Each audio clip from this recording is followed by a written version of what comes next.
Hi guys, happy Tuesday. This is part 2 of your lesson. So, yesterday we talked about personal narratives. Remember that a personal narrative must have characters, must have a setting, must have problems, must have a climax. So that's the most exciting part, and must have a solution. And details, details, details.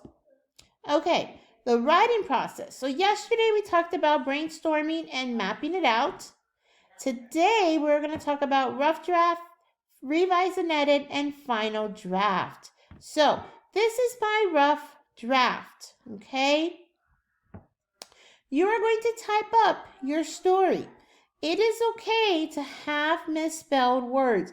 All of these red squiggly lines is okay. Okay, don't stress. That's okay. When you're done writing it, you're going to highlight, edit, copy, go to your rough draft, click, edit, and you'll paste. Okay, and then it'll appear.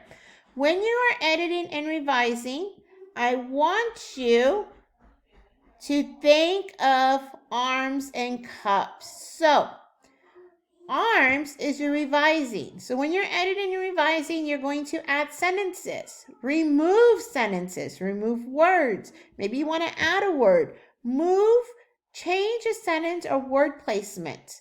You could even move sentences around. Substitute words or sentences. When you are editing, think of cups. Names, place, months, titles, and the word I need to be capitalized. Usage. Match nouns, verbs correctly. Punctuation, periods, quotes, commas, question marks, exclamation points. Spelling, check all words, use a dictionary if needed. You have a dictionary on your Chromebook or computer, or you can use an actual dictionary. Okay? Now, if you don't have access to any dictionaries and you are doing it on paper and pencil, guys, it's okay. I just don't want you stressing, okay? Now, I have my rough draft, and if you need what you planned out yesterday and you've turned it in, send your teacher a note and they'll send it back to you. Okay, revising and editing. So, this is where you're going to fix stuff. You're going to add sentences, add words, take out words, take out sentences. Okay? Now, I can't wait to see what you guys have written and what you have come up with. I'm super excited, guys. Happy Tuesday. Good luck on your writing, and I really cannot wait to see what you guys have done. Bye.